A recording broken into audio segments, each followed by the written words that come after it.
And we're starting off the list with Nami, Japan. This town in Fukushima Prefecture once housed 20,000 residents, but in one night, in March of 2011, the most destructive earthquake in Japanese history hit off the coast. This caused a massive tsunami that hit a nearby power plant. After 3 meltdowns and widespread nuclear fallout, the residents were forced to evacuate. The town was completely abandoned for a year until April of 2012, when residents were allowed to slowly make their way back in, but only in 2 designated zones. Zone 3 was completely off limits and still remains so to this very day. There have been many attempts to try and rebuild the town into what it once was. Rents have been reduced. There's even been plans to build a Pokemon-themed theme park, but most people just don't want to go anywhere near the place based on the radioactive contamination, which is understandable. Number 9. Kantubek, Uzbekistan. This abandoned town sits on Vozrozdanya Island and was abandoned in 1992 after the dissolution of the Soviet Union. This town was built to house about 1,500 people. Most of its residents were scientists working at a top-secret USSR biological weapons testing site. This place became an absolute nightmare following a couple, little accidents that left a number of people infected with smallpox. After a field test went wrong, 2 people ended up dying. Then about a year later, 2 fishermen were found dead, likely from the bubonic plague that had leaked out of the testing facility. Then antelopes started keeling over and dying. Dead fish were being hauled out of the sea in big nets. The island became a dumping ground for anthrax in the 80s until the lab was finally closed down, with the town becoming deserted by 1992. Apparently there's plans to turn the area into a national park. I would not go anywhere near this place. In 2002, there was a US-led expedition to neutralize the anthrax because they were scared that possible bad people were going to try and get their hands on it. Even still though, I don't know, just let bygones be bygones. Radioactive, is it ever fully gone? And at number 8, we have Cracow, Italy. Man, this place looks beautiful. Just wanted to start by saying that. There's definitely an eeriness with abandoned towns, but this one has such a majestic quality about it. It doesn't look all depressing and gray like an abandoned city you'd see in Russia or something. So, Cracow is a historic hilltop town located in the Basilicata region of southern Italy. Its history dates back to the 8th century when it was founded by the Greeks. The town prospered during the medieval period when its economy based on agriculture and craftsmanship, but in the 20th century, Cracow faced a number of issues. In 1963, a landslide forced many residents to abandon their homes and relocate to a nearby valley. There were also earthquakes in 1972 and 1980, which further damaged the town's infrastructure, making it basically uninhabitable. The Italian government declared Cracow a ghost town, and the remaining residents were forced to leave due to safety concerns. Today, the town stands as this hauntingly beautiful shell of what it once was. The buildings are crumbling, the streets are empty, at least when tourists aren't visiting. The town's also been used for a filming location for a number of movies, most notably Quantum of Solace. Next on the list is Wittenoom, Australia. This is just a very sad story. So, this town was built in 1947 in Pilbara, Western Australia, housed 20,000 residents, and was bustling with life. At one point, they had a movie theater, 2 schools, a hotel. The parents of most of the families living there, though, worked in the nearby Blue Asbestos Mine. This was a time where people didn't know how harmful asbestos was. By the mid-60s, though, it became a known thing and the mine was shut down and a lot of residents up and left. The thing is, they'd already been exposed to it for so long, over 2,000 of these former residents would go on to die of asbestos-related illnesses. The area has now become known as Australia's Chernobyl. Number 6, Pyramiden. Pyramiden in Svalbard, Norway was once a thriving Soviet coal mining settlement established in 1910 by Sweden. It was later sold to the Soviet Union in 1927. The town's name translates to the pyramid in various languages, named after the pyramid-shaped mountain nearby. During its peak, Pyramiden housed a significant population. The town's economy relied heavily on coal mining, and it continued to operate under Soviet management until the early 90s. But in 98, Pyramiden was abruptly abandoned when mining ceased. The residents left behind buildings, possessions, and remnants of this once vibrant community, and today Pyramiden stands frozen in time as a ghost town. And the harsh Arctic climate has preserved the town remarkably well. Buildings remain standing, showcasing this Soviet-era architecture and interiors, and the town's infrastructure, including the swimming pool, school, cultural center, still eerily intact. And at number 5, Bannack, Montana. This abandoned town in Beaverhead County, Montana was founded in 1862 after the discovery of gold in Grasshopper Creek. It quickly became a booming mining town, attracting thousands of prospectors and settlers seeking fortune in the gold fields. With the prospect of wealth, though, came a ton of violence and lawlessness. In 1863, the infamous Plummer Gang, led by Henry Plummer, became the town's sheriff, secretly organizing a gang of outlaws who terrorized the area. There were a series of robberies, stagecoach holdups, violent deaths happened as a result. The citizens, fed up with this rampant crime, formed the Vigilance Committee, which eventually captured and hanged over 20 members of this gang, including Plummer, in a single night. Shootouts, barroom brawls, other violent incidents, it was just happening all the time here back in the day. It was your classic Wild West town. But as the gold reserves dwindled and new mining opportunities came about in other places, the town's population started to decline. Today, Bannack stands as this well-preserved ghost town with over 60 historic structures remaining, including houses, saloons, and a schoolhouse. Because of its violent history, though, some visitors and locals believe the place to be haunted. Numerous ghost stories and paranormal encounters have been reported over the years. Next on the list, we have Frisco in Beaver County, Utah. This was a mining town that boomed in the late 19th century. Established in the 1870s, it was named after the San Francisco Mountains. The miners extracted silver, lead, and zinc from nearby mines. During its heyday, Frisco was notorious for its lawlessness and violence. The town earned a reputation as one of the wildest mining camps in the West. Shootouts, brawls, and other violent things were common. At one point, multiple men would die violently on a nightly basis.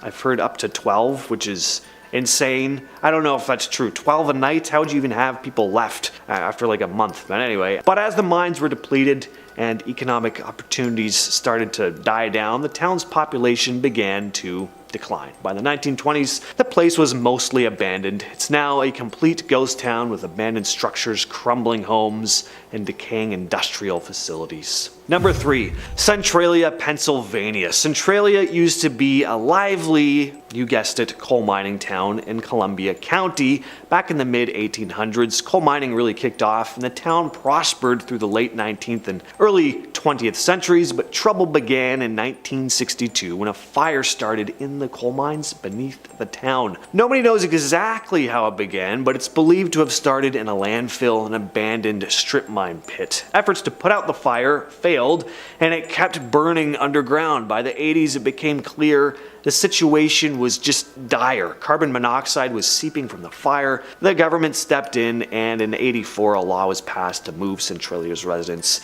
Most buildings were torn down, and people were relocated to nearby towns. Even today, though, like smoke and toxic gases continue to rise from the ground. It's very apocalyptic looking. In its second place, we have St. Elmo, Colorado. St. Elmo is a ghost town located in Chaffee County, Colorado. Founded in the late 1800s, St. Elmo was once a thriving mining town, mostly focusing on gold and silver mining. There was a general store, hotels, saloons. Over the years, as mining activities started to die down, residents left St. Elmo, and by the 1920s, the town became mostly abandoned. But today, many of its original buildings still stand. This place is a ghost town in more ways than one, though. Annabelle Stark, also known as Dirty Annie, was one of the last residents of the town. She lived there with her brother Tony Stark, who suffered from mental health issues. As the town started to empty, Annabelle and Tony were among the few who still remained, and Tony's mental state deteriorated further due to the isolation and lack of social interaction. He was often seen walking the streets,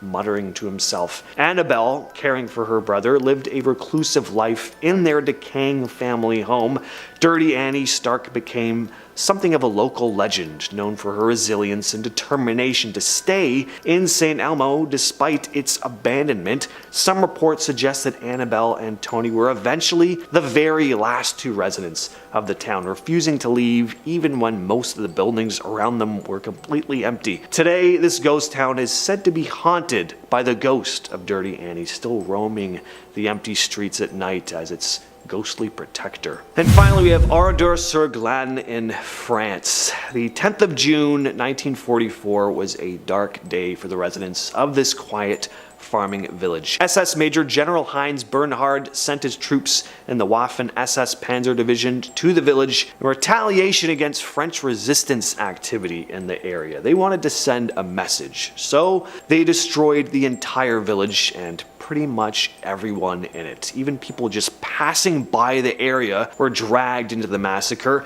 In the end, only 6 people managed to escape. These victims were just civilians, mostly being women and children. People were taken to barns where they were down with machine guns. Others were loaded into a church which was set on fire. Anyone attempting to escape through the windows were gunned down. It was about as nightmarish as it gets. And today, what remains of the village still stands, left exactly as it was after the massacre. A haunting reminder of the atrocities that took place on that day. And we're kicking things off with Centralia in Pennsylvania. This is a town that's more eerie than it is mysterious due to a long burning underground coal mine fire that started in 1962 and continues to smolder to this very day. Once a thriving coal mining community, Centralia is now a nearly deserted place with cracked, smoke-emitting streets that seem to belong to a post-apocalyptic kind of world. Seriously, just look at some of these images. That is freaky. There's graffiti everywhere. There's these large cracks in roads with smoke that just constantly is billowing out of it like it's just been hit with a blast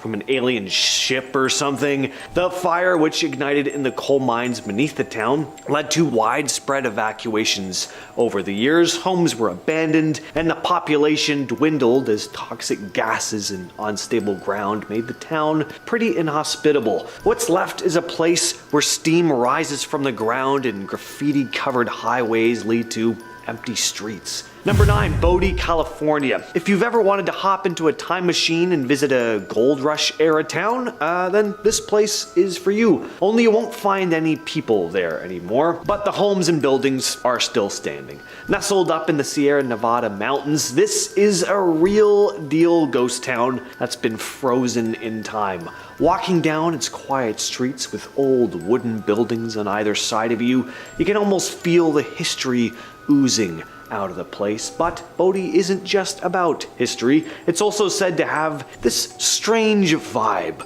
going on, even for a ghost town. A lot of folks who visit swear they've felt some ghostly stuff happening here. Nowadays, it's a state park, and they're careful to keep things looking just like they did back when everyone packed up and left town. So as you wander around, you're basically walking through a time capsule. Pretty cool. Next up, we have La Noria in Chile. In the late 19th and early 20th centuries, this place was a buzzing salt pepper mining town filled with life and industry. But as time went on, the demand for salt pepper declined, and by the mid-20th century, La Noria was left abandoned. Now, when you visit La Noria, you'll find it frozen in time. The town's buildings have decayed though, but what makes this ghost town especially creepy is all the bones. More on that in a minute. Walking through the deserted streets, you can't escape the feeling of stepping back in time when La Noria was a thriving hub of activity. The place is also very isolated. It's in the middle of the desert, so that definitely adds another layer of spookiness to the place. But as stated before, one of the most haunting aspects of this place is the old cemetery and all the damn human bones. Here you'll find open coffins, some still housing human remains. Over the years, the ghost town was looted, so bones are scattered everywhere. Pretty unsettling. It's said that you should never wander to this town at night, as the tortured souls of the dead rise from their graves and wander about.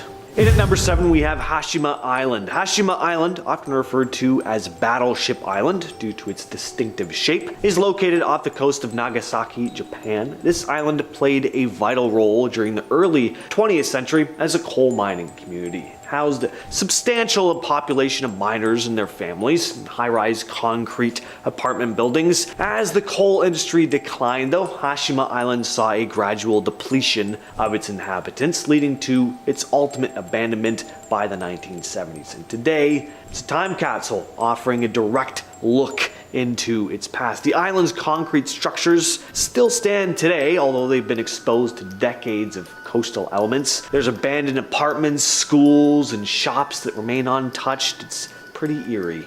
Next on the list is Oradour-sur-Glane in France. Oradour-sur-Glane, a village in France, holds a very dark and tragic history from World War II. Back in 1944, during the chaos that was the Second World War, the quiet village became the site of a brutal massacre by German troops. It's a very heartbreaking story where German soldiers laid waste to the entire village, not even sparing women and children.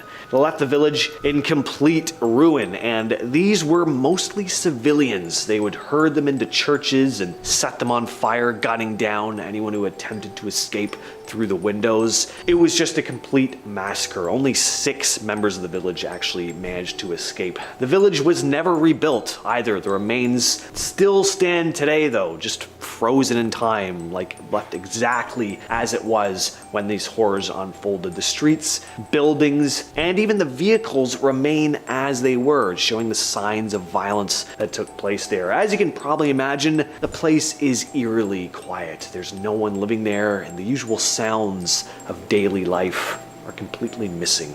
Number 5, Mount Sinabung, Indonesia. Mount Sinabung in Indonesia. This is something that is still ongoing. It's a series of volcanic eruptions that have led to the evacuation of villages in the surrounding area of the volcano. Mount Sinabung, located in North Sumatra, has been active for centuries, but in recent years it's become particularly volatile, and the eruptions have posed a significant threat to the communities living in the vicinity of it. When Sinabung starts to rumble and spew ash and lava, local authorities kick into action. They closely monitor the volcano's activity and issue evacuation orders when necessary to ensure the safety of the residents, and these orders are not taken lightly, as volcanic eruptions can be unpredictable and of course deadly. The process of evacuating towns and villages near the volcano is pretty challenging. Families leave their homes behind, their possessions, and sometimes even their livelihoods. Temporary shelters are set up to provide a safe haven for those displaced by the eruptions, and these shelters offer basic necessities like food and water,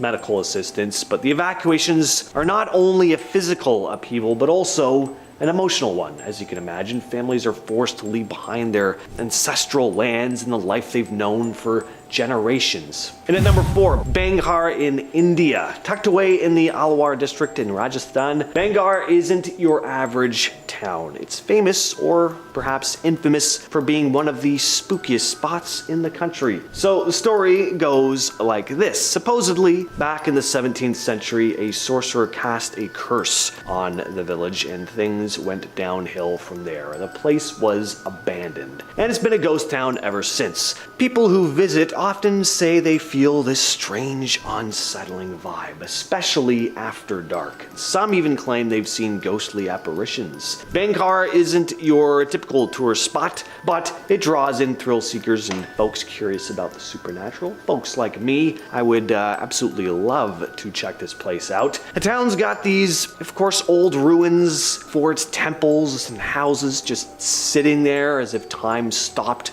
centuries ago. And speaking of time, they've got a rule: nobody's allowed in after sunset, because, you know, ghosts and demons and all that. Obviously hard to say if the place is genuinely haunted, but the legends surrounding the place and the deserted structures make it a magnet for those who, love a good scare and dose of history at the same time. At our number 3 spot, let me take you to Ruby, Arizona. It's a real gem in the desert. Wish I could say that pun was not intended, but it was. Back in the early 20th century, this place was buzzing with life, all thanks to the copper mining boom. It was a kind of town where everybody knew everybody, and things were looking pretty good. But as they say, what goes up must come down, and the copper boom fizzled out, and by the mid-1900s, Ruby was nothing more than a ghost town. The folks moved on, and what they left behind is a piece of history stuck in time. Those that wander around Ruby today feel like they're stepping into a time capsule. There are houses, a school, a general store, all just sitting there as if the residents were there one second and gone the very next. A slice of life from another era preserved in the desert. What makes Ruby even cooler is its remote location. You're out there in the rugged desert and you can't help but feel a sense of isolation. As you can imagine, I've never been. That's probably why it's a magnet though for history buffs and folks who love exploring the past. And at our second place spot, we have Poveglia in Italy. This small island off the coast of Italy is known for being one of the most haunted places in the country. Poveglia's history is pretty dark. Back in the days of the bubonic plague, they used this entire island as a quarantine zone for the sick and dying, and thousands of people who were infected with the plague were shipped off here to keep the disease from spreading to the mainland. You can only imagine the horrors that went on. No surprise why this place is often referred to as the Island of Death. As if that's not creepy enough though, in 1922 there was a mental hospital built here. Rumor has it that some pretty messed up experiments were conducted on the patients too. Stories of mistreatment and suffering are enough to send a shiver down your spine, and today Poveglia is abandoned and it's said to be one of the most haunted places in Italy. Visitors have reported strange noises, ghostly apparitions, and an overall sense of dread when they set foot on the island. But considering its history, it's not very surprising. In fact, though, the Italian government has banned people from going there. You need special permission to even get close. Finally, though, we have Pripyat in the Ukraine. Probably the most famous abandoned town in history. Pripyat was once a bustling city, home to workers of the Chernobyl nuclear power plant. It was a typical Soviet-style town with apartment buildings, schools,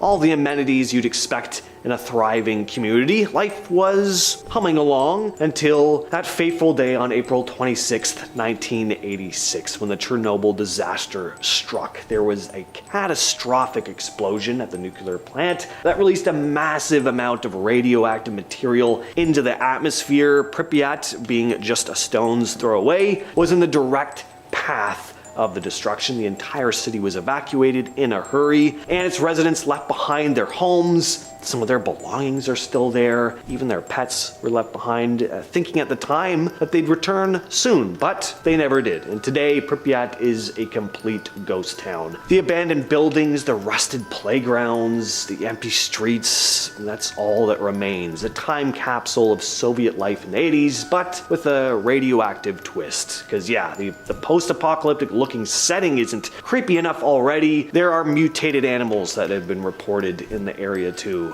Would definitely be a pretty surreal place to experience. Geiger counters click away as you walk through the eerily quiet streets. Nature is taken over with trees growing through apartment windows and wildlife returning to the area. Would you ever visit this place? I honestly think I would. If all the proper safety measures were in check, I think I'd have to. Off our list, and at number 10, we have Pripyat, Ukraine, which was the city most affected by the Chernobyl nuclear disaster in 1986, an infamous incident that released a massive amount of radiation out into the world. The accident forced entire towns to abruptly empty out, and the area within a 19-mile radius of the plant was deemed uninhabitable for at least another 180 years. Absolutely insane. There are a ton of spooky photo ops, but the most famous is the decaying amusement parks. I mean, talk about creepy. How to visit the Chernobyl region is about 2 hours away, and tours range from private visits to multi-day itineraries. I don't know about you guys, but I'm pretty sure one day is enough for my itinerary.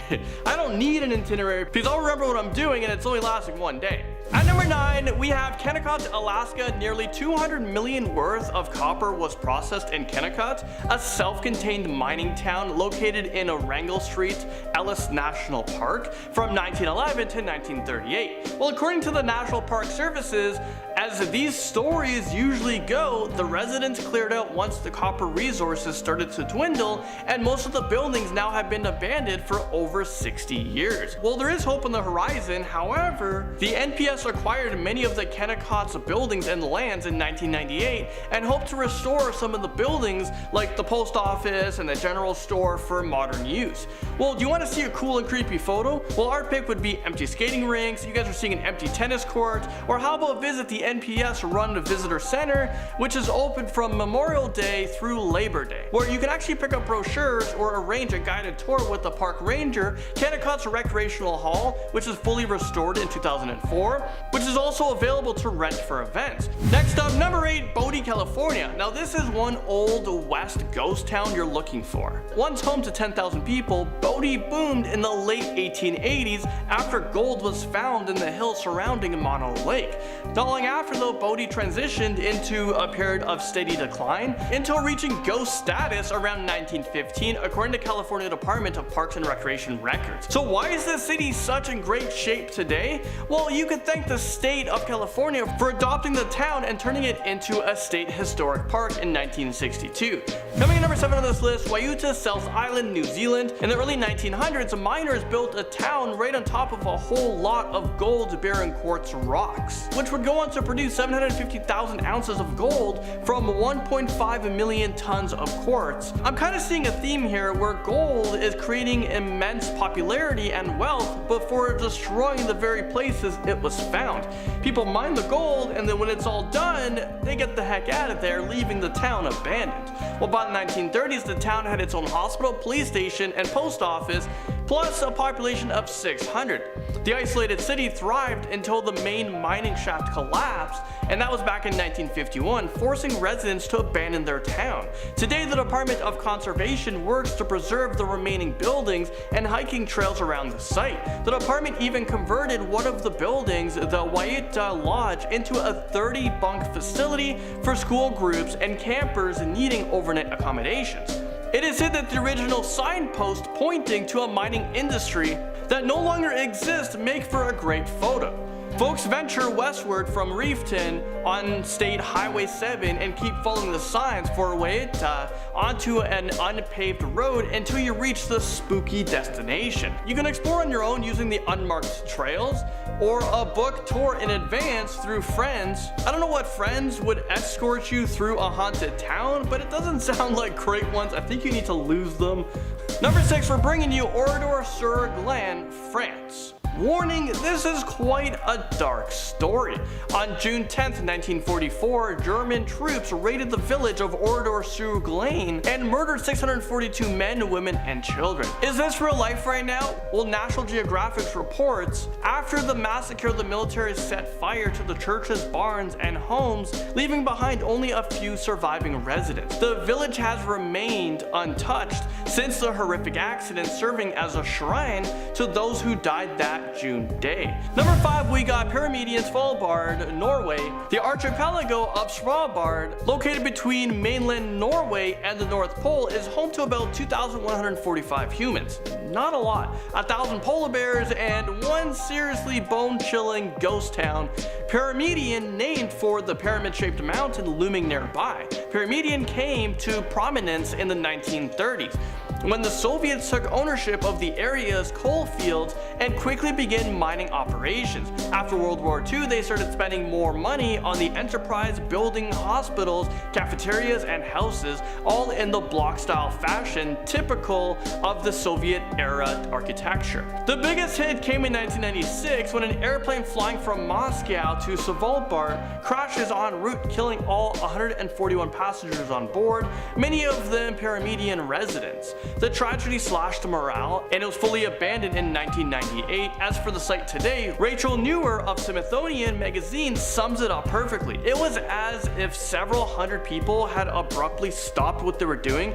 and simply walked away. At number 4, we have Tamestown, Shanghai, China. China is a big fan of replica cities. In fact, Shanghai has 7 European-themed towns built to give wealthy residents a new place to call home. There's a Dutch-inspired canal-lined neighborhood, a Paris replica completed with a 300-foot Eiffel Tower, and even a slice of Sweden-inspired churches and Nordic houses included. But we're particularly fans of the Thames town. A British copycat just 40 minutes from downtown Shanghai. Here you'll find a scale replica of the Christ Church, statue of Shakespeare and Winston Churchill, and even some familiar red telephone booths scattered here and there.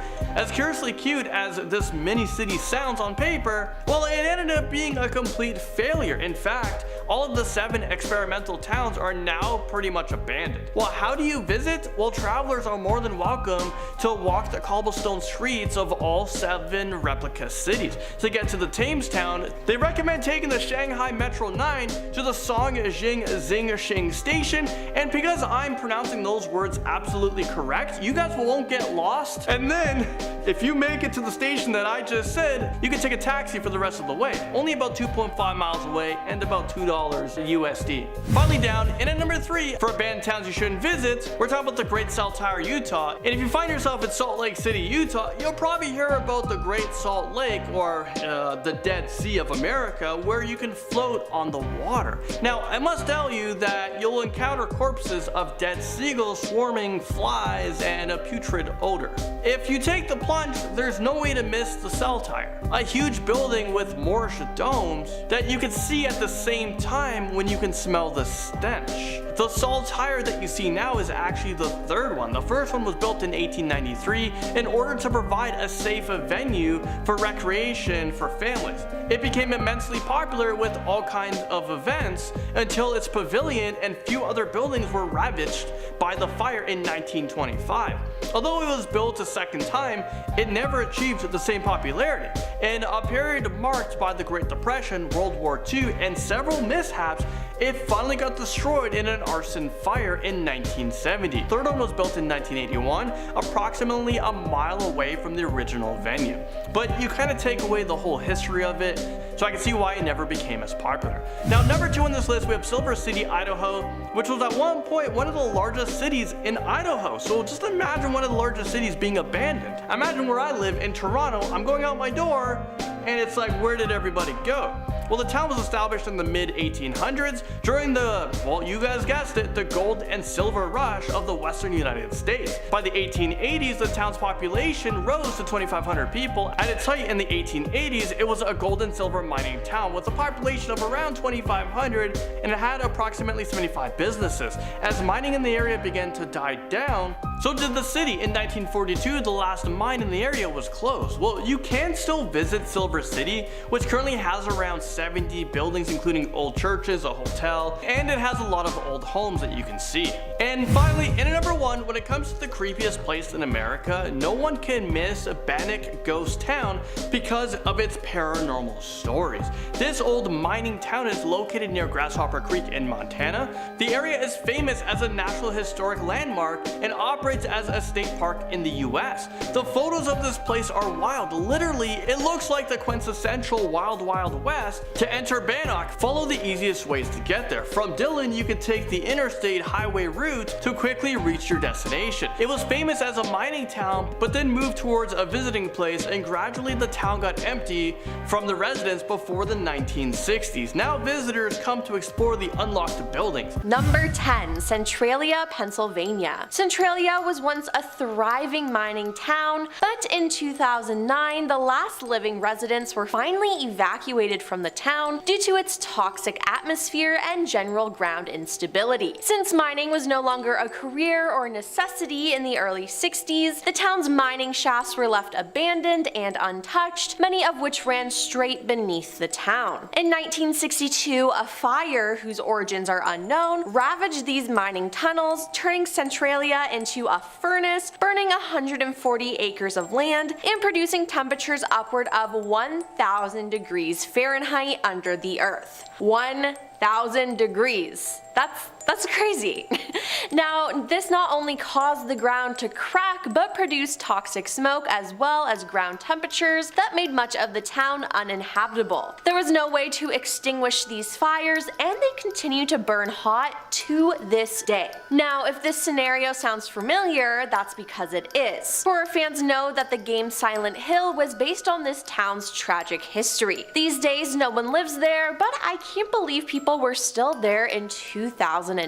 Number 9. West Castleton, Vermont. West Castleton, once small, was once home to the slate quarries that New England is now known for. It was also the home to immigrants from Ireland, Russia, and Italy post-Civil War, and thrived for some time around 1850 when West Castleton Railroad and Slate Company found themselves on the shore of Lake Bomoseen. For roughly 50 years, West Castleton was able to ride the wave of the boom and bust era, but quickly fell to its eventual demise in 1929. It continued to fight a losing battle against the times as slate was no longer a popular option in construction, and that's what they were known for. By the time the Great Depression took hold of the Green Mountain State, the quarries were drained and rendered unprofitable in the 1930s. Along with its moneymaker becoming abandoned, the town was, as well as the people, up and left their homes in search of better opportunities, which makes the most sense. Remnants of the town remain in Bomoseen State Park, where hikers can find various homes crumbling and caving in but still standing that remind them what the 1930s were like. Number 8. Seattle Underground, Washington. Many have heard of the Great Seattle Fire, which occurred in 1889, but not many know Seattle was also home to an underground shopping network. These stores took a hit after the fire, and though they remained open, the city was eventually condemned in 1907. It had become home to dodgy dealings and was deemed fairly unsafe to wander around at that point, while also giving off a creepy vibe of something that was once thriving, but now remained a shell of what it had once homed. Today, some of these underground passageways have been restored and are open for tours, however many remain closed to the public and are abandoned still to this day. Number 7. Bullowville, Florida. This land was destined for use as a plantation by Charles Bulow in 1821. The goal was to house and grow cotton, indigo, rice, and even sugarcane, with an additional mill building under the construction of John Bulow. The local natives, the Seminole Indian tribe, didn't appreciate their land being turned into profit and set fire to the setup around January 11, 1836. And listen, I usually don't support arson, but in this case, good for them. Abandoned by January 23rd, a great rosy glow was observed on January 31st in St. Augustine. John Bulow, discouraged by the destruction, died 3 months later at the age of 26 and was buried in St. Augustine. All that is left today of this plantation are the ruins of the sugar mill, several wells, a spring house, and a crumbling foundation of the mansion. The cleared fields have been reclaimed by the forest, and the area looks much as it did when it belonged to the Seminoles. Number 6. Roanoke Island, North Carolina. The legend of Roanoke Island has been passed down from generation to generation since 1590, when a group of 120 English settlers mysteriously vanished. In the late 1500s, the English made their first attempts to settle in North America on Roanoke Island, which is off the coast of North Carolina. These first settlers ended up returning to England because of a shortage of food and Indian attacks. In 1587, a second colony was founded on Roanoke. It was then that Virginia Dare, the first baby born to English parents in North America, was born. John White, the leader of the colony, went to England to get more supplies, but when when he returned in 1590, the settlement was deserted. All the settlers had mysteriously disappeared, and the only clue he found was the word Croatoan carved in a tree. Croatoan was the name of an island south of Roanoke that was home to a Native American tribe of the same name. Perhaps then the colonists were abducted by Native Americans, but to this day no one knows what happened to them. Number 5. Langville, Montana. Langville was actually a real town in a small rural spot, possibly on the eastern plains. Now apparently it vanished entirely sometime in the early 2000s. The town even showed up on Google Maps, but no one could find it in person. Google Maps apparently has saved images from street views, but no map of the town. There's also been more than 7 million recorded searches for the town, and they have come up with no one seems to know why or explain this as it doesn't exist. Today you'll struggle to find any photos or online mention of it. Legend has it that sometime in the early 1900s, a mysterious force swept over Langville and turned its inhabitants inside out. The inside out inhabitants either died off or disappeared shortly after. Then some entity or organization didn't want anyone to know what happened. They came along and washed away all evidence of the town's existence. The cover-up went so far as to scrub the internet of any mentions, evidence, or accounts. Believers would tell you that Langville disappeared because its people vanished under nefarious circumstances. Furthermore, they believe the government wants to keep it a secret from us, and it seems like only the inhabitants could give us the truth. Number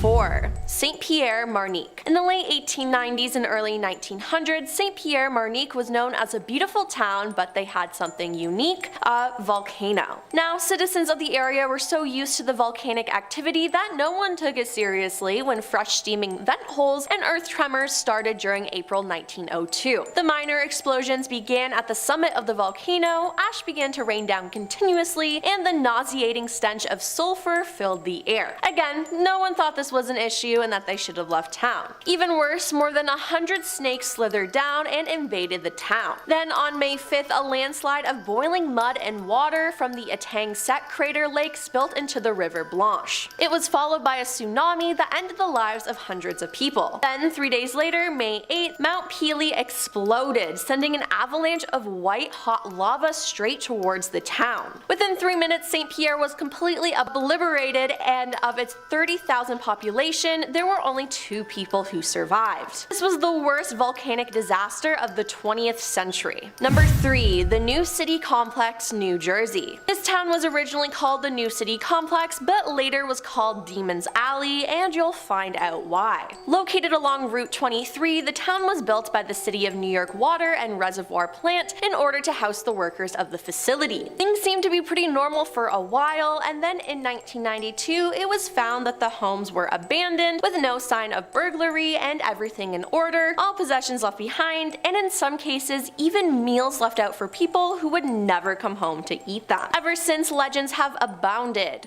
One very popular story is that in the 1980s a stranger moved into the town, after which there were various unexplained phenomena, and it was soon suspected that this newcomer was a cult leader. The mysterious individual then apparently led most of the townspeople down into the basement of one of the homes on false pretenses, and then proceeded to have their lives ended by members of his cult. Now, there is no evidence that this took place, but the legend persists. Other theories are that the homes are abandoned set of a movie, or the site of a bout of rando or carbon monoxide poisoning, or that it was haunted, but no one really knows. For now, these houses sit rotting away and have become a popular urban legend in the area. Number 2. Erkhammer, Iowa. This small rural town was apparently in rather good shape until around 1928, when some aerial photos emerged that appeared to show that there was no one living there, and that the field looked overgrown and untended. Things took a turn for the weird when there was a report from a tourist passing through who stopped at a gas station in the town to fill his tank, after which he had learned he had been ripped off and there was no gasoline in there at all. He then angrily headed back to town, but reported that he could not reach it, as it seemed to forever remain in the distance no matter how fast he drove. Even when he ran out of gas and walked, he could not reach the town, which was still sitting there before him, forever out of his reach. Other people driving past the town began to report that the previously bustling town seemed to be abandoned and lifeless, and when some investigated, they found rows and rows of houses sitting peacefully with no sign of the occupants. Other reports of anomalies would come in from the town as well, such as people who seemed to have witnessed the town actually evaporating disappearing into thin air, as if being absorbed into some other dimension, with one such account concerning a group fleeing from the area during the Dust Bowl of 1932 and going to the town to retrieve supplies. And coming in at number 1 is Ashley, Kansas. Ashley was a tiny farming community of around 700 people, and on August 16, 1952, the area was rocked by a massive earthquake measuring 7.9 on the scale. When investigators finally arrived, it was oddly found that there was simply no one there. There was a smoking, heat-belching blaze fissure measuring 1,000 yards in length and approximately 500 yards in width. They found no one there, neither alive nor dead, even after a 12-day intensive search. An aftershock allegedly rocked the region in the coming days after the aborted search, and when rescuers arrived this time, the fissure was reportedly gone as mysteriously as it had appeared. Now, days before everyone disappeared on August 8th, there was a report from a local who claimed he had seen a small black opening in the sky, and not long after, police were bombarded with calls reporting the same thing. Things got stranger still when reports kept coming in about the weird atmospheric anomalies, and that there were also people who had mysteriously gone missing without a trace. Other reports would filter in that the town was in total darkness, as if the sun had never risen. Perhaps even more bizarre still were the reports that people were having conversations with long dead family members. Police would get hundreds of similar calls in the coming days, after which it was claimed that all of the children in the town had spontaneously vanished middle of the night on August 12, 1952. And by August 16th,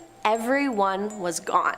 Starting us off at number 10, Bannack, Montana, USA. So Bannack was founded in 1862 when John White discovered gold on Grasshopper Creek. 2 years later, it became the first territorial capital of Montana before it changed to Virginia City. At its peak, it had a population of 10,000 people. You know, quite a bit for back then. But the sheriff was accused by some of leading the ruthless band of road agents called the Innocents. Early accounts claim the gang was responsible for the murders of over 100 innocent people, though historical records account for about 8. So it's kind of iffy. The sheriff and 2 deputies were hanged without trial in Bannack in 1864. 22 individuals were accused, informally tried, and hung by the Vigilance Committee, which is the Montana Vigilantes, of Bannack and Virginia City. So the city kept going into the 1930s with a fluctuating population, but then, in the 50s, gold workings dwindled, and then Bannack was declared a state park. The last residents left in the 70s. So all that with the Wild West, and then it's a state park now. Kind of funny. On to number 9, St. Elmo, Colorado, USA. So St. Elmo is the best preserved ghost town in all of Colorado, and it boasts the most hauntings and paranormal activity of any ghost town in the state. So it was settled in 1878 as Forest City and officially became St. Elmo in 1880. It was a gold mining settlement, just like many on this list, and the Mary Murphy mine recovered over $60 million worth of gold while it was in operation. It's just a lot of gold. But it's not a complete ghost town right now since it is privately owned with part-time inhabitants as of right now. You could even say the ghosts there are part-time inhabitants too.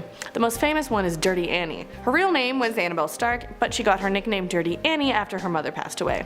Annie and her brother were left to run the hotel their mother used to run while their father was in the mines. Since their mother was harsh and strict on cleanliness, after her passing, Annie would walk around in filthy clothing with her hair in a mess as a form of quiet rebellion. But anyways, some people say they have still seen her walking around the town, just strutting her stuff, hair a mess, filthy clothes. And then those who inherited the hotel swear the hotel went cold and all of the doors slammed shut when their grandchildren were playing inside. So could that have been Dirty Annie as well?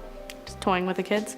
Number 8, Bodie, California, USA. So this ghost town sprung up after William Bodie hit gold in 1859. Then from 1877 to 1882, it had more than 10,000 residents and produced over $35 million in gold and silver. Also, at one point, there were reported to be 65 saloons in town in addition to brothels, gambling halls, and opium dens. Like, it was the Wild West after all, but that's a lot of saloons. But sometimes that mix of money, gold, and alcohol would lead to unexpected fatalities. Newspapers reported that townspeople would ask in the mornings, "Have we a man for breakfast?" I don't know how to do a southern accent.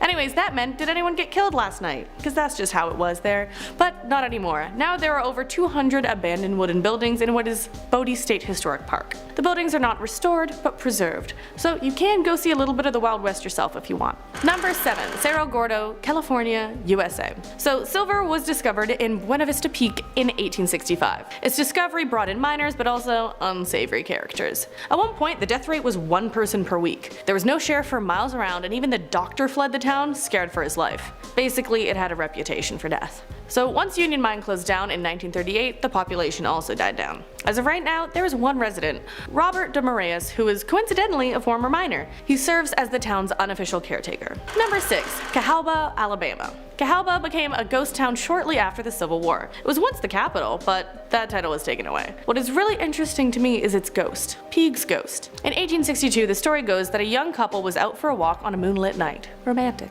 As they walked behind Colonel C.C. Peake's house, a glowing ball of white light seemingly just appeared before them. It was just floating on the air. This ball would dart first on one side of the walk and then on the other, and then approach close enough to almost touch them, and then recede and disappear into the shrubbery. And then suddenly it was seen beside them floating again. So they thought the apparition was a trick or something fancy, maybe caused by the same peculiar phase of moon shadows, something like that. So they turned to retrace their steps, and then it happened again and appeared in front of them. Went through the same thing.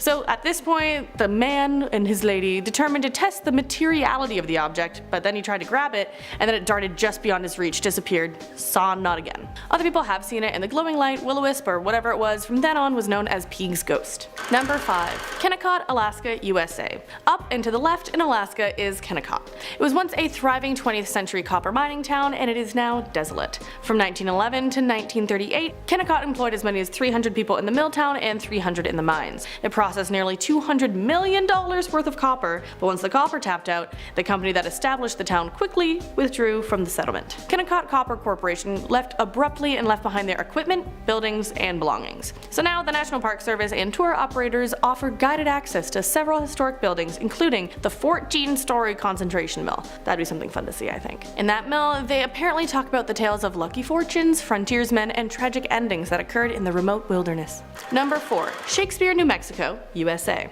Shakespeare was an old mining town that was frequented by outlaws. It was called Mexican Springs first, then Grant, and then became Ralston City when it was a mining town in 1870. When the silver started running low, the population began to run low as well. But then in 1879, before it was about to be a ghost town first time, most of the land in the city was bought by Colonel William G. Boyle. He gave the town a new start under the name Shakespeare. So apparently Billy the Kid washed dishes at a hotel there, and 2 notorious cattle raiders were captured and hung. The records state that the 2 were hung because Russian Bill stole a horse and Sandy King was just a damn nuisance. So Shakespeare closed down after a bigger town sprung up 3 miles away and the mines closed after the Depression of 1893. So it is now a historic site, preserved as a monument to the real Old West. A lot of these are out. Old West. Pop up for mining, and then they're done. This is me mining now. Number 3. Burke, Idaho, USA. So mines were built in 1884 for silver and lead in Burke, and then the town was built after that. What makes this place cozy is that it is built in a canyon that at its widest measures 300 feet wide. Because of this, the railroad went directly through town and shared the way with cars. Whenever the train passed through, cars would have to pull over. When the railway expanded, it ran right through the town's hotel. A covered walkway connected 2 sides of the buildings, and it let 5 cars of the Northern Pacific Railroad pass through each day. But not everything was well and good in the cozy little town. There were tensions between the miners and the owners of the mines. In 1892, gunshots broke out between Union men and the replacement workers in the mine. The gunfight escalated and ignited a box of dynamite in one of the mills, causing 6 men to die. It got so bad that the governor of Idaho sent National Guards to Burke and declared martial law. But it didn't stop there. In 1899, when Bunker Hill Mining Company fired 17 miners for joining the Union, in response the laborers dynamited the Bunker Hill mine and more lives were lost. Then, with all of that history, plus other natural disasters like fires and avalanches, there is talk of paranormal activity in the area. Number 2. Terlinga, Texas, USA. The nickname of this town is Terlinga Ghost Town, and the motto is the Texas Ghost Town. It's also both a ghost town and not at the same time, I would say, because in the mid-1880s the discovery of cinnabar brought miners to the town, bringing the population to 2,000 people, but not much is left of those mining days. Now all that's left is a ghost town of the Chisos Mining Company and several nearby capped and abandoned mines. But also, the 2010 census set it at a population of 58 people. This is mainly due to its proximity to Big Bend National Park, so it's mainly a tourist destination. There's also reported sightings of Elvis singing at the cemetery, so it can seem like Las Vegas in the desert, I guess. More of a desert. Las Vegas isn't really a desert, Last but not least, number 1, Buddville, New Mexico, USA. So Buddville was a tiny community along Route 66. It was established in 1928 by Howard Neal Bud Rice and his wife Flossie. They made many businesses and Bud cozied up to local law enforcement, but also overcharged at his auto shop and imposed fines for those caught in his speeding traps. That may have not made too many people happy. In 1967, a stranger, thought to be Billy Ray White, entered the trading post and shot and killed Bud and a part-time employee. The assailant left with with $450. That day changed the nickname of Budville to Bloodville, literally. Budville was still occupied until 1979 when Bud's widow Flossie passed away, and so it's now a ghost town, bought and sold many times throughout the years. Even though Route 66 isn't used, it has its own exit and entrance off the interstate because he cozied up to people that much. At number 10 we have Garnet, Montana, USA. If I ever go to Montana, I'm gonna stick to eating steaks and walking around in the mountains. I think I'd rather run into a full-grown grizzly before I would end up in a town filled with ghosts. Well, actually no, if I run into a ghost, the worst thing that would happen is maybe it would scare me so bad I would leave a hot dookie in my fresh jeans. But a grizzly would literally turn me into hot dookie. If you want to run into the ghost of an old miner, this is probably the best place you can go visit. Garnet, Montana was built up during the gold rush, and men from all over the land with bigger dreams than brains would travel here to try and strike it rich, finding some shiny rocks. Well, we all know that eventually the gold rush dried up and Garnet, Montana didn't have much to offer after that. Now it's abandoned unless you count for the various spirits living at the residence. It's said that at certain times of day you can hear a ghost play the piano, which is probably the friendliest thing a spooky ghost can do. Oh, a ghost is like, oh, people are coming. I better play them a good tune so they know I'm not to be trifled with. And it's a hot spot for ghost lovers from all over the world. An average of 16,000 people a year come to check this place out. Someone should take a recording of that ghost piano song so Ariana Grande can mix it up and make a cool Halloween tune over it. At number 9 we have Hashima. Hashima is an island off the coast of Japan that used to be one of the most densely populated places on the planet. In the mid to late 1900s, it's thought that there were over 5,000 people living per square kilometer. The island was a hotspot because of the major underwater coal mine.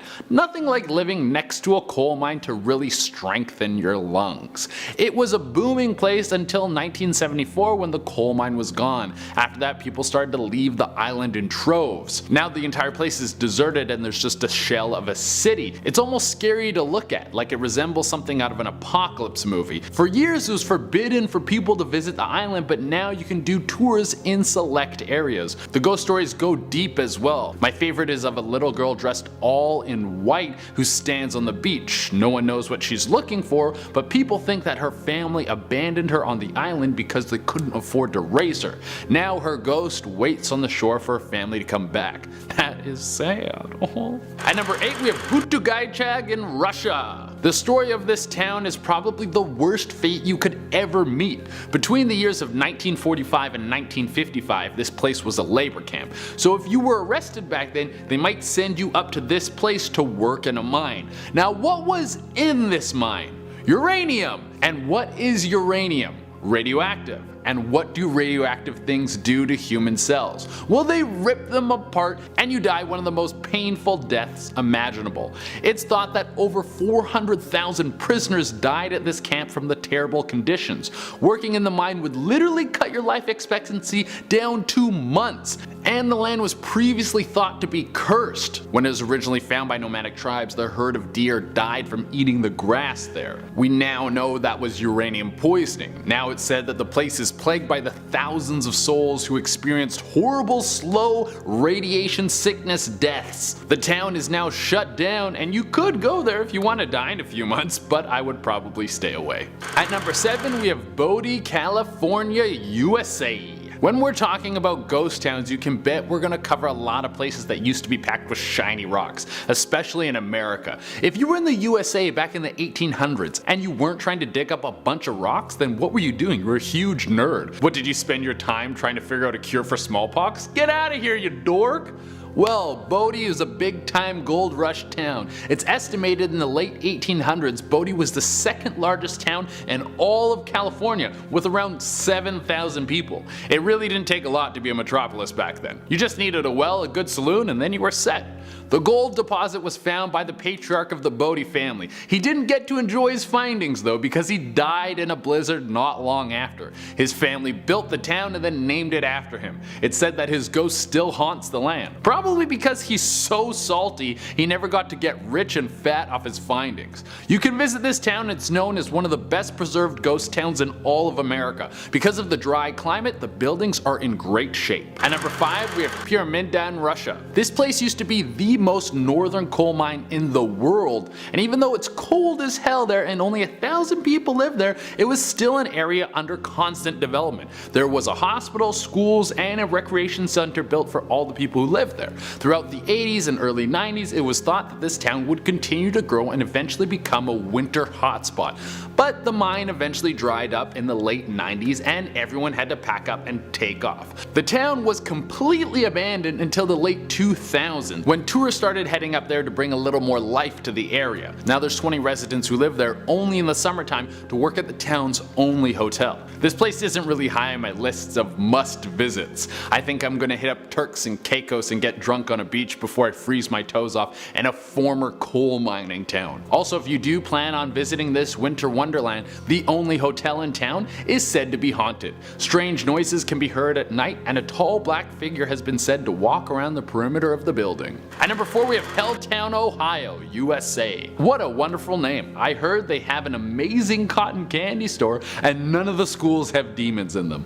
Well, Helltown is a focal point of many conspiracy theories. The land was bought by the government years ago and all the people living there were told to leave. Speculation is this happened because there was a chemical spill and the government didn't want to admit their massive screw up. Now the town is left untouched, but there are rumors that there is a giant mutated beast created by the chemical spill that walks around the area. Not really haunted, but a giant monster's in the same vein. At number 3 we have Pripyat, Ukraine. If you guys are part of the most amazing top 10 family, then you probably know I put this place on a lot of lists, but it's hard to pass it up. Pripyat is the closest city to the Chernobyl nuclear plant, and it's no wonder why it's a ghost town. Turns out people don't like dying an irradiated death. The disaster happened back on April 26, 1986, and it wasn't long after that that everyone started running in the opposite direction. Now vegetation has taken over most of the town, but there are a few residents who have returned. But why is it haunted? Well, there is the Black Crow of Chernobyl, also called the Black Demon, Winged Creature, and many other names. It's said that this thing was seen on the day of the explosion, and some people believe that the demon himself caused the reactor to explode. Now the beast stalks the land, waiting for, I guess, another power plant to be built. I don't know what it wants. At number 2 we have Port Arthur, Tasmania. There are few places in history that you can call hell on earth, but this is definitely one of them. Port Arthur was once the site of a brutal English prison. The worst criminals in Britain were exiled to this island, and it wasn't anything like getting sent to Club Med. I can promise you there wasn't a mojito in sight. The British government would practice psychological experiments on the inmates, and this was back in the 1800s, so you can only imagine lobotomies and other horrific practices were performed there. The living conditions were so horrible that inmates would kill each other so they could get the death penalty. I mean, you could cut out the middleman and just kill yourself, but to each his own, I guess. Now you can go on tours through the abandoned prison, and I don't think I need to explain to you why this place is haunted. And number 1 on our list is Poveglia, Italy. For our number 1 spot, we've picked a place that has centuries of grotesque history to go along with it. In the mid 12th century, this island was used as a place to dump people who were dying from the plague.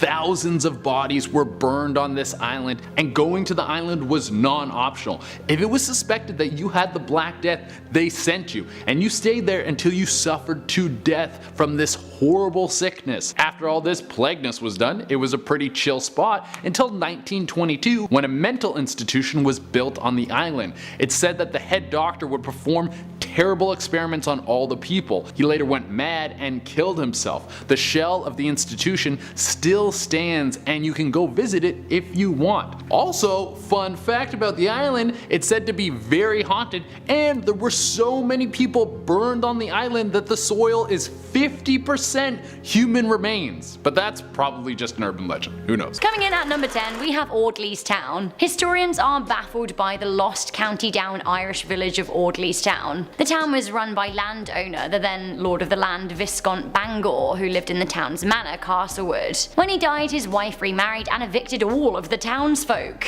She then sent them off on a boat called the Rose, and they were told to set sail to Boston. The Rose left in 1852, but the boat never arrived in the New World. Some say that Lady Bangor's new husband, Major Savage Nugent, hated the townfolk and had them killed. These days the town is covered over by woodland, and part of the disappeared town was used as a setting for Game of Thrones. Coming into number 8 is Calico. Here is a picture of me at Calico Ghost Town in California. I stumbled across the place on Christmas Eve in 2017. It was a very interesting time of life for me then, and coming across a ghost town seemed to kind of fit with that weird and intense era. So Calico was an old silver mining town in the San Bernardino mountain range. The town was a flash in the pan of the Silver Rush era and was abandoned in 1907 with a brief return in 1915 when a cyanide plant was built to try and restore economic fortune. Sadly for Calico, it was to no avail. The town is undoubtedly mysterious and spooky up in the mountains and in the middle of the desert, which is pretty remote. It is also said that the town is haunted by not one but 5 ghosts. There's a little girl ghost who only appears to children. There's also a ghost named Tumbleweed Harris, the lady in a white gown who wanders the outskirts of town, an angry cowboy, and the ghost of a dog named Dorsey. Coming into number 7, we have the Library of Alexandria. Alexandria is a coastal city in Egypt, sitting at the south of the Mediterranean Sea. The city dates back to 331 BC and was once the thriving capital of Egypt, but was reduced to nothing more than a small fishing village in the late Ottoman period. Brutal ransackings and an earthquake destroyed a lot of the original ancient landmarks, including the Alexandria Lighthouse and Cleopatra's tomb, which has notably never been found. Most notably, however, was the biggest loss suffered by the city, the destruction of the Library of Alexandria. Now this was a massive library, so big that it was hailed as the most significant in the ancient world. It was said to contain the equivalent of 100,000 books, which in the early days of the written word was a lot. It's uncertain who destroyed the library, just that it's no longer there. Julius Caesar's been blamed, but so have many people who ransacked the city over its history. Moreover, while the city has been discussed a lot in literature, we don't know for sure if it ever really existed. Alexandria as a city was rebuilt eventually, and a city of the same name stands in its place, but the original landmark is by and large lost to the ground in the ocean, taking many of the secrets of the ancient world with it. Another ancient one up for you next. At number 6, we have the Hanging Gardens of Babylon. Now the Gardens of Babylon were one of the 7 wonders of the ancient world. They've been described as some of the most fantastical roof gardens of all time and were thought to have been located in Babylonia in Iraq. The gardens were believed to have been destroyed sometime after the 1st century AD, and many archaeologists have spent their lives looking for their remains. The existence is not confirmed by archaeological findings, and there have been suggestions that the gardens are mythical. That being said, they were thought to be in Iraq, and much of the country has been super ravaged by war over the years. Okay, I have to deviate from this video for a second to ask if anyone else remembers the Hanging Gardens of Babylon in Bill and Ted, because I absolutely swear that there was a Babylon bit, but I can't find it anywhere online, and rather like the gardens themselves, I'm thinking, are they mythical, or is this like a Mandela effect thing that I've just discovered? Let me know. Coming into number 5, we have Tyneham. Tyneham in England is a pretty spooky village indeed. The ghost village in South Dorset was abandoned in 1943 at the height of World War II. It was abandoned for fear of bombardment from the German forces. 225 villagers were rehomed, all of which thought that they would return after the war, but mysteriously the British government purchased the land and kept it for military training. The village is now opened at various times of the year for controlled tourism, but those who have been lucky enough to visit claim that it's very spooky indeed. In fact, some even claim that the village telephone rings even though it's disconnected from wires. Coming in at number 4, we have the lost villages of the St. Lawrence. Controversially, in 1958, 9 villages were flooded along the St. Lawrence River in Canada. Now this was to make way for the St. Lawrence Seaway. The project was unpopular as 6,500 people were displaced, and of those people, the residents believed that the money that they got for their homes wasn't enough because the plans had already depressed property value. The villages were all in Ontario and are now under the water in the St. Lawrence River. Some of the areas are now popular scuba diving spots. Eerily though, it is possible to spot the outlines of the villages from the water when levels are low. Another sunken city at number 3, we have the withered city of Villa Epicuén. Villa Epicuén was a popular tourist resort near Buenos Aires, Argentina, but unfortunately it flooded in 1985, which meant that hopes and livelihoods had to be abandoned in the water. Can you imagine? Disappearing into the water, Villa Epicuén became a sunken town. However, Weirdly, the waters began to recede in 2009, and now, after a drought, you can see more of the town emerging from the water than ever. 25 years after it disappeared, it began to re-emerge, only this time it was totally white, stripped of paint. The trees have died after their time underwater and away from the sun, and now they're white too, and the whole thing just looks ghostly and twisted and withered. Rusted cars and dislodged bathtubs litter the bank. Honestly, it looks so scary to me, but I also kinda love it. This town or city, more like, still exists but may not in our lifetime, so I want to give you a little warning at number 2. We have Venice. Venice is sinking. The historic town is made from 118 small islands connected by bridges and dates back to the 10th century BCE. The issue is here climate change and tourism. Cruise ships are turning up in the harbour, which disturbs the waters. Thousands of passengers disembark from the ships and trample the city, rarely without buying anything and contributing to the economy that could actually help save the city. The old buildings of Venice don't have stable foundations, and they're gradually subsiding into the waters of the lagoon. Marry that with tourism and overcrowding and the rise in ocean levels in general, and it seems very much on the brink. It would be devastating to lose this city. Finally, coming into number 1, we have Happy Valley. Happy Valley is not a happy place to be. The town used to be known as Williamstown and is located between Syracuse and Camden in upstate New York. Founded in 1850, the town was a farming community, but it was abandoned in the Great Depression. That being said, the Depression probably wasn't the reason people left, if the rumours are to be believed anyway. It is said that the men of Williamstown angered a witch that lived on the fringes of the community. How they angered her? Well, some say they taunted her, others say they abused her. Either way, in a fit of rage, the town was suddenly struck with plague that killed a whole chunk of the population. On top of that, crops began failing. Today, those in surviving towns near Happy Valley claim that actually it is haunted and they will not venture into the abandoned spot. Starting off at number 10 are Wichita Falls, Texas. And surprisingly, there are a lot of haunted towns in the state of Texas. There are a lot on this list, and I feel like they probably make the record for most haunted towns in America. But either way, Wichita Falls is filled, and I mean filled, with haunting stories. There's a site in town called the Witch's Gate that used to be a mansion before it burned down in the 70s. After the man of the house died, his wife went a bit insane, turning to things like witchcraft to try and cope. She somehow burned the mansion down, killing her 2 sons with it. Another story claims the sons were robbed and it was the thief that set the house on fire. The boys haunt the area till this day, and I'm not surprised, I'd be pissed too.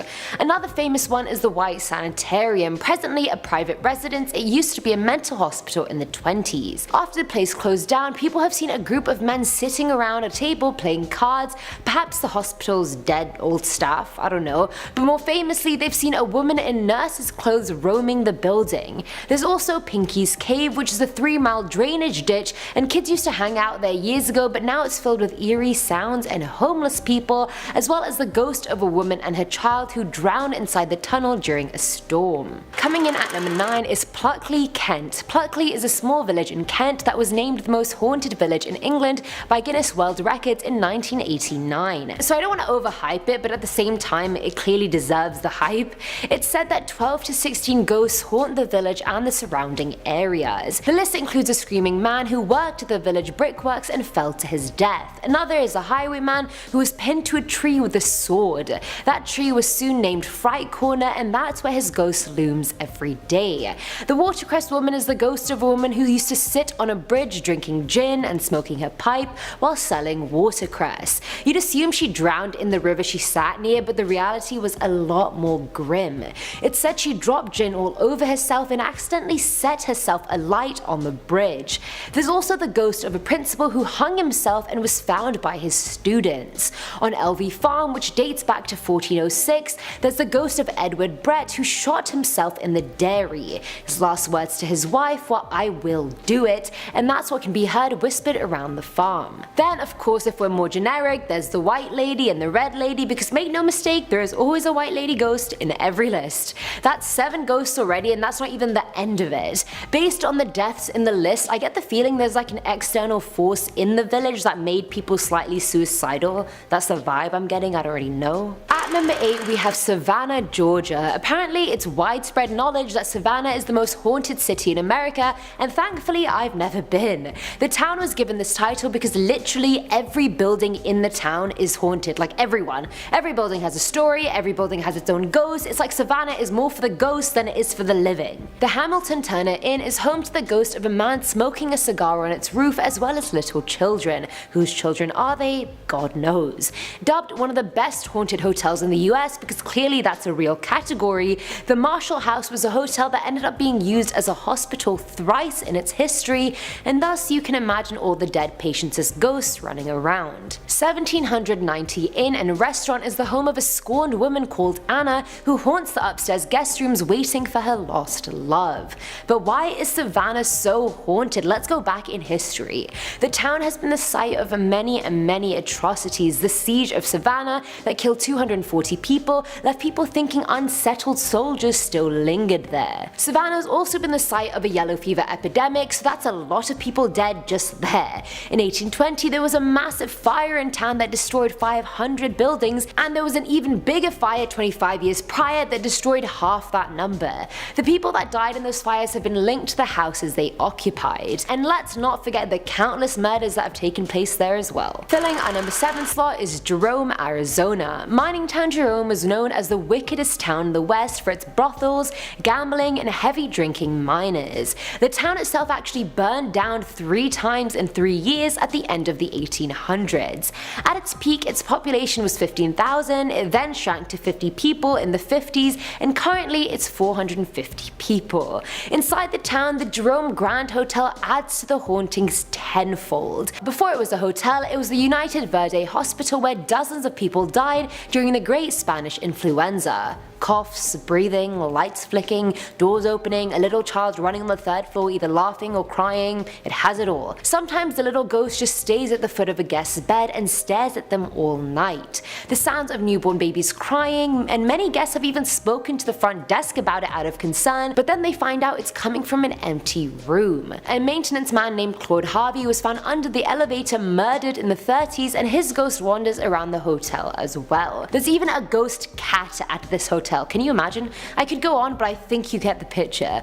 Other than coming for tourism or to chase ghosts, no one really visits Jerome anymore, sadly. Now at number 6 is Helltown, Ohio. Founded in 1806 and formerly called Boston, this place used to be the oldest village in Summit County. Helltown was the victim of disappearing forest land when President Ford let the National Park jurisdiction expropriate land to make parks. The NPS started buying properties of locals in Helltown, and they were pissed. They even wrote "Now we know how the Indians felt" all over their houses, which I feel is a bit inappropriate, but either way, that was all for nothing. The plan fell through in the end and the village was abandoned. Things went wrong in 1985 when rangers visited Kredge Dump nearby and left covered in rashes and sick. Apparently the dump was highly toxic because chemicals were never disposed of properly. There's also the issue of the Satanist church equipped with upside down crosses and all.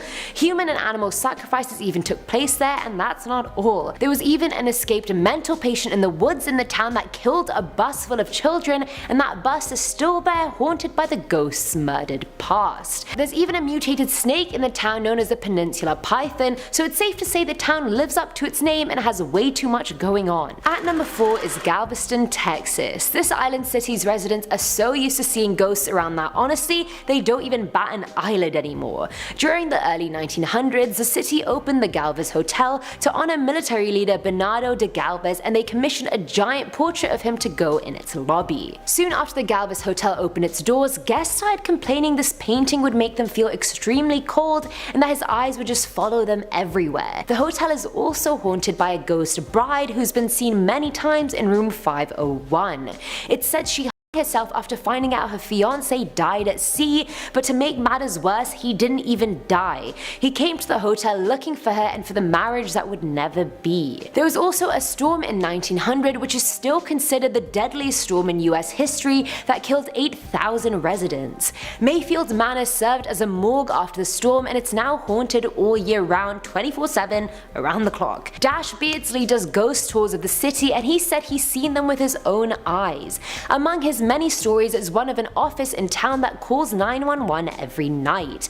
The police have gone there countless times to find the office empty and no telephone even connected. Another story is the ghost of a salesman who died inside Madame Harvey's brothel in the 1800s. A police chief moved his body to a park and made it look like he was, feeding pigeons, and put him on a bench so it would be less embarrassing for his family, and the man's ghost is still looking for his car keys. Filling our number 3 slot is Jefferson, Texas. That's 3 towns in Texas in a row now. I really wasn't lying when I said Texas takes the cake on this list. It's been dubbed one of the most haunted towns in the South by many travel channels, and I know it sounds like I'm saying this is one of the most haunted towns ever for every single number, but it's true. Either way, the town is plagued by the apparitions haunting the Jefferson Hotel and the Excelsior House. Let's start with the hotel. There's a staircase inside which is known to be haunted by a little ghost that likes pulling hair and tapping guests' shoulders. Guests have been locked inside their hotel rooms and bathrooms for ages before being let out, whilst hearing a creepy laughter from the other side of the door. Orbs also appear in photos taken inside the hotel, and all this isn't even scaring me, it's just making me feel annoyed for the guests who have to stay there. Not my problem. Not my problem. Anyway, the Excelsior House is another hotel that's basically just as haunted. It houses a headless ghost on the 2nd floor, so might want to avoid that, and it even houses a woman in black carrying a baby. The ghost apparently even spoke to Steven Spielberg in the 80s, and so she got closer to my dreams of becoming an actor than I have, and she's dead.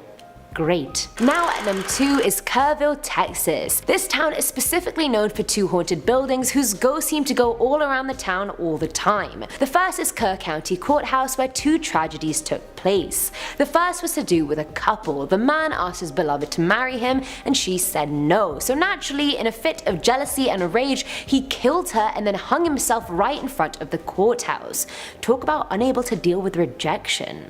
Man up, boy. Both have been seen over 100 times at the courthouse and the surrounding area, just milling about. Honestly, I'd be so mad if I was the girl, honestly. Like I said, I didn't want to marry you, and now I'm stuck in this afterlife purgatory with you. Just my luck. Anyway, the second story involves a prisoner who was killed during a rough interrogation, and he too haunts the inside of the building by banging on the bars and throwing papers about. Now the second building is Delaney Hall in Schreiner University. From its name you can probably guess that it's a dorm building at the university, and it's haunted by 8 former students while living students still reside there. The students see doors slamming when the ghosts have fights with one another, and construction workers constantly complain about how their tools go missing because of the ghosts. Coming in at number 10, we have the unreachable town of Urkhammer. Is this a true story? If so, well, I'm scared. It seems like there did indeed used to be a town by the name of Urkhammer in Iowa in the early 1900s. It was a farming town with a relatively small population. However, it was noted in the mid-1900s that it had been entirely abandoned, and nobody knows why. That isn't even the scary bit either. There is a worrying story associated with the town. Whether or not it's true or false, I simply don't know, but, well, have a listen. A tourist passed through the town in the early 1950s and bought some gas at a gas station. As he drove out of town, he realised his gas tower was still on empty. Sure enough, he'd been ripped off. He turned around to confront the station workers, but he never seemed to reach the town. He was sure that he'd only been driving for 5 minutes, but after turning around for 10 minutes, he actually never made it back. Soon he ran out of gas and decided to continue back into town on foot. It was his only option really, didn't have any gas. He kept walking and saw the town in the distance, but he could never reach it. Eventually he was picked up by a passing car who said that they had not driven through a town for hours. Weird. Coming in at number 9 we have Luto Katuto. Sounds fake. In March 2018, a major landslide led to the destruction of over 100 houses, wiping away the small town of Luto Katuto overnight. Have a look at the damage.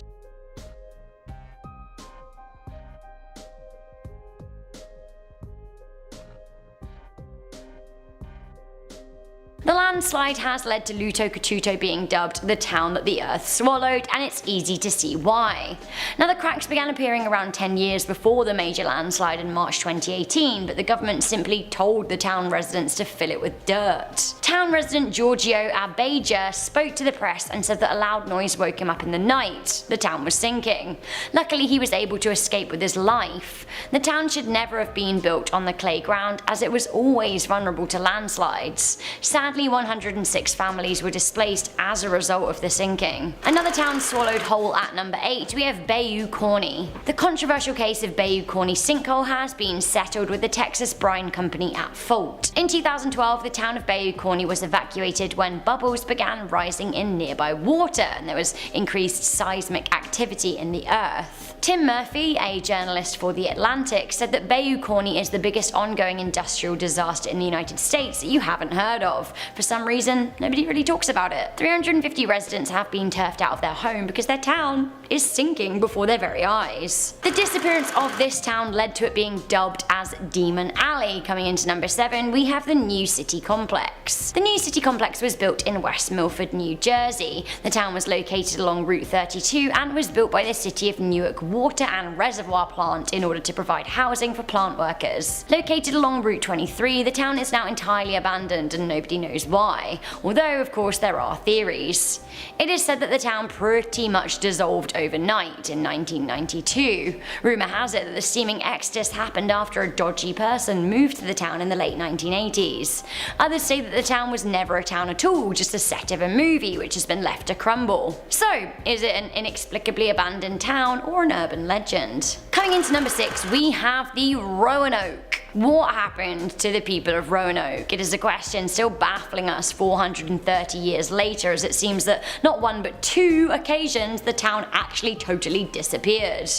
Twice! Let me start from the beginning. In 1585, a small group of settlers made Roanoke Island off the coast of North Carolina their home, although many left when they found the conditions to be unsatisfactory. In 1587, 115 English settlers came to join those who had left, but weirdly they found no one. Like, absolutely no one. Weirdly though, they didn't seem to be too disturbed by that, assuming they must have just upped and left because they didn't like it. At the time, the colony decided to send their governor, a John White, back to England to gather fresh supplies and fresh settlers to expand the colony. He went back and then 3 years later he returned with his supplies to the colony. He'd left his wife and daughter there. He was expecting a big reunion.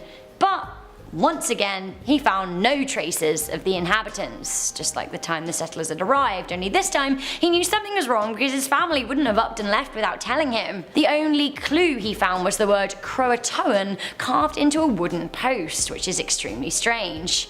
So where did the settlers of the Roanoke go? They were absolutely never seen again. Now some theorists say that they were killed by a Native American tribe, although the fact that there was no trace of their bodies is absolutely suspicious. Others say that they decided to sail back to England for some reason or another but got lost at sea, but again, I'm saying this town disappeared twice, so there really has to be something else going on. Coming into number 5, we have Christmas, Arizona. I love a good abandoned town, I really do. I went to Calico in California back in December 2017 and it was so interesting and spooky, but now I really want to visit this town even more. Meet the lost town of Santa Claus in Arizona. Santa Claus!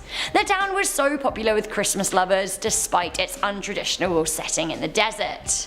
The town was founded in 1937 and created as a Christmas resort, just, you know, cause. A Swiss chalet, and no I don't mean the chicken place, a Swiss themed house is what I mean, and plenty of Christmas trees, a life-size dollhouse, a Christmas themed inn. Basically kids could sit on Santa's lap all year round and they loved it. Until they didn't. Just stopped being a town. It's now abandoned by the side of the road. Instead of Christmas pies and elves, all you'll find these days are rattlesnakes, and while I love the sound of this, at the same time I feel like it would have sucked for the employees. I once worked as an elf in a toy store and I felt like I had too much Christmas, so the actual day was a bit of a letdown, so imagine that being all year. To be honest, I'm actually thinking maybe Santa Claus in Arizona is better off disappeared. Coming into number 4, we have Petra. Petra is located in southern Jordan in the Middle East and was settled in the early 9000 BCE. By the 4th century BCE, it was the capital of the Nabatean kingdom. Petra was carved into the rock, but after the Roman Empire took over the city, it started to disappear. At first, the population diminished in around the 7th and 8th centuries. Then the city became abandoned for centuries, with very little footfall due to its remote location. Petra lay forgotten and all but disappeared as a result of natural disasters and neglect. It was off the map for a very long time until Swiss explorers rediscovered the city in 1812. As stories dribbled back to Europe of a lost town, intrigue grew. Local folklore claimed that the city has been created by the Wand of Moses. having actually lost touch with the actual history of the forgotten city. In 1929, archaeologists led an excavation of the city. In 2016, even more of the city was discovered buried in the sands. Coming into number 3, we have the cities of the Amazon. When the dastardly colonists invaded swathes of the world, they brought back stories when they returned to their homelands. The Spanish returned home to regale stories of vast cities made of gold and filled with treasure along the Amazon. Some called it the City of Zed, others called it El Dorado. This led hungry explorers to seek out the cities, only when they got there, they never found them. Ever. All they found was thick jungle. The golden cities that early pioneers had spoken of became nothing but myth and legend. That was until recently. In 2010, aerial images taken by National Geographic revealed earthworks spanning 155 miles in the Amazon. As Amazonian rainforests have been cleared for agriculture, further evidence of ancient pre-Columbian movements have been found. So speaking of the somewhat mythical, we have Atlantis at number 2. So bearing in mind that a lot of people believe that the Amazonian cities were a myth, but now it's looking like they may well have been legit, what do we think the deal with Atlantis is? It's enduring, I'll say that. Atlantis is a legendary city that is mentioned in a number of pieces of ancient Greek literature, including by the late great philosopher Plato. It is said that Atlantis was a thriving city filled with affluence and positivity. That was until it sank. Atlantis was said to have sunk in the sea in a single day and night. There's been a lot of speculation as to where that city may be. People have searched the Straits of Gibraltar between Africa and Spain and found nothing as of yet. If Atlantis was real, it would be over 11,000 years old according to our calculations. I actually do kind of have a feeling that we may one day find this lost city. Finally, coming into number 1, we have Langville, Montana. This is actually utterly creepy. It really has freaked me out. I was doing some heavy research into disappeared places and towns and spaces, and Google autocomplete kept suggesting Langville, Montana disappearance. Now, it would appear at the bottom in related searches too, as would Langville, Montana incident or Langville, Montana turned inside out, which is some Stranger Things stuff if I've ever heard of it. Oddly, when I clicked the link or even searched it up in the search bar, the internet yielded absolutely no information. Not a sausage. To me, this makes things even weirder, right? Why am I being suggested a mystery town when there's no evidence of it? I'm thinking that not only did this town disappear, but its data was also expunged from the internet. Why? I love a good cover-up theory, and let me make it even better with some investigative journalism. Here is the Google trend page for Langville, Montana disappeared. As you can see, it was actually frequently searched for in July and August 2018, then a few times after. Here I've compared it to searches for me, my name. I'm not saying people Google me a lot, but I am a real person on a channel with a lot of subscribers, so it does happen. So there was a time when Langville, Montana was being Googled loads, like super loads. Again, I'm just saying, why is there no record if people are Googling it? Questions, we need answers. Coming in at number 9, gone overnight, we have Chaohu. With a simple flick of an administrative wrist, the Chinese city of Chaohu disappeared overnight, which is pretty worrying. Can China just cancel cities these days? It seems so. Chaohu was a city of 4 million people and was known for housing a Han Dynasty tomb and a large freshwater lake.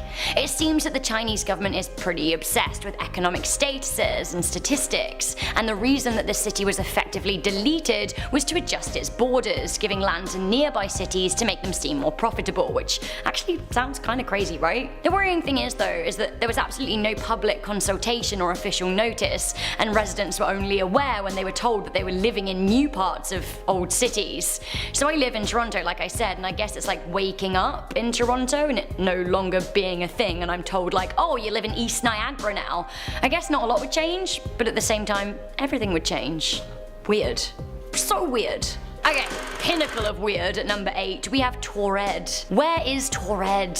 Is it a place or does it exist beyond our universe? We have talked a little bit about the man from Taured on Most Amazing a few times, but now I want to talk more about the country itself. But first, let me recap. In 1954, a man was detained at the Japanese border in Haneda. This is in Japan, and he arrived on a plane from Europe. The man was affronted at the border control officer's questions. He claimed that he was on his 3rd business trip to Japan that year. When he was searched, he had a wallet filled with a mixture of currencies, seeming to verify his business traveler status.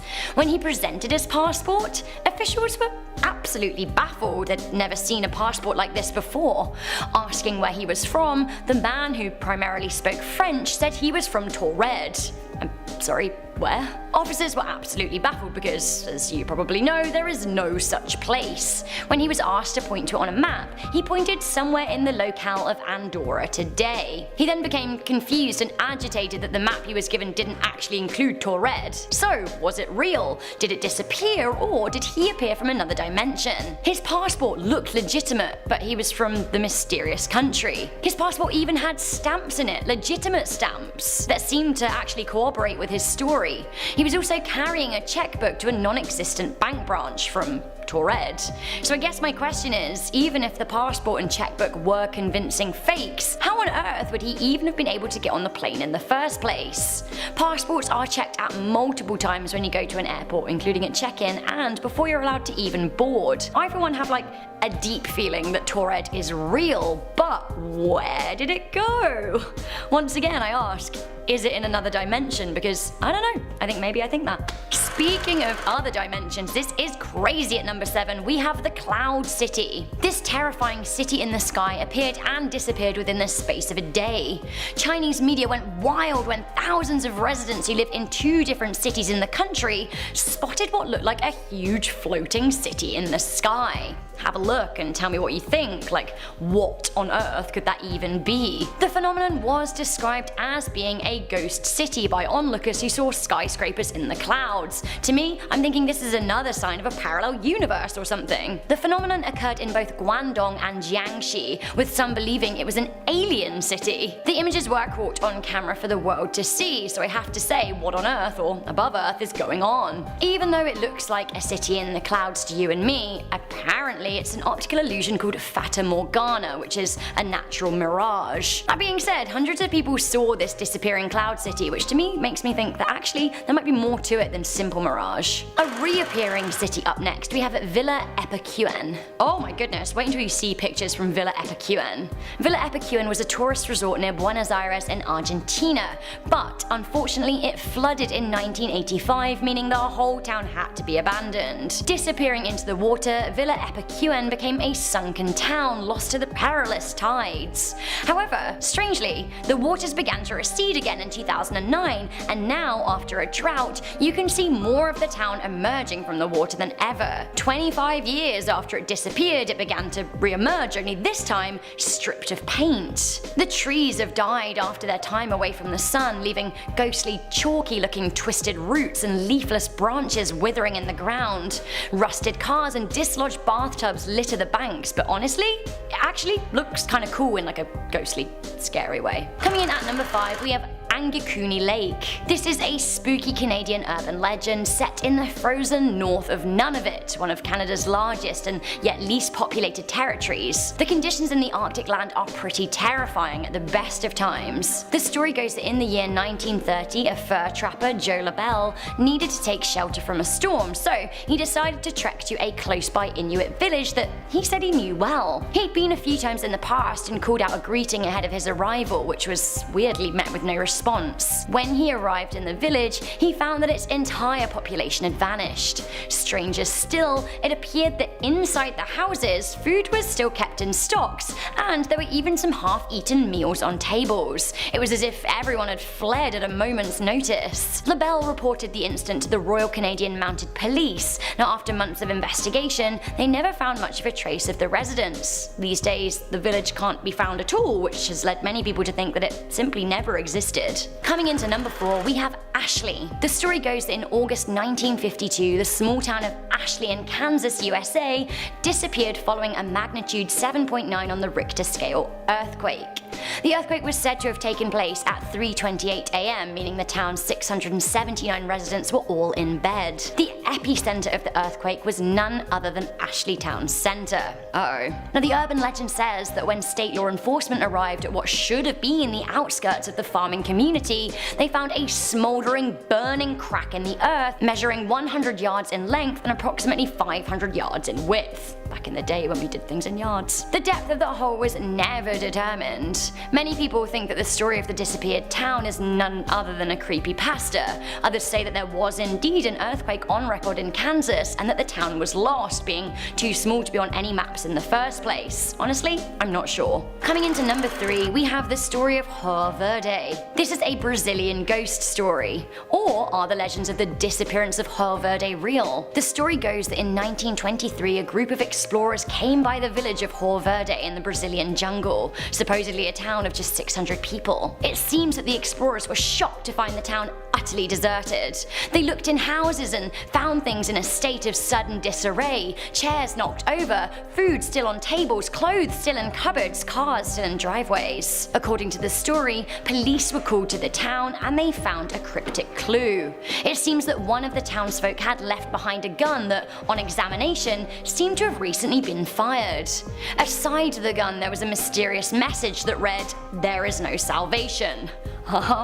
Some people think that the town was abandoned in order to avoid conflict with guerrilla militias, which were a problem at the time. Others think that the disappearance had something to do with religion. To this day, nobody knows. Coming into number 2, we have the crazy story of the town on fire. Did you know that there is a legitimate abandoned town in Pennsylvania that is not only empty, but has been on fire for decades? Centralia was a thriving mining town in Columbia County with a population of a few thousand. These days, just 7 remain, clinging on to their doomed homes. It seems that all was well in Centralia for a very long time. It had been an active mine since the mid-1800s. Unfortunately, since 1962, it has been burning from the inside. It is suspected that the fire started from deliberate trash burning and could well keep burning for a further 250 years, which is absolutely insane. The residents first noticed the fire when smoke began billowing from the ground, accompanied by a foul smell of burning trash. Not only that, carbon monoxide was detected seeping from the ground. With temperatures hotter than the planet Mercury, it was decided that it was too dangerous to even try putting out the flames, and as a result, the town was evacuated slowly. But many people remained living there until 1981. That was when a 12-year-old boy fell into a sinkhole that suddenly opened up in his backyard. He survived by clinging onto a tree root, but from the hole came a plume of hot steam found to contain poisonous gas. That was it for the rest of the town. These days the town is deserted save from 7 people who just won't leave, but once again, that fire still burns.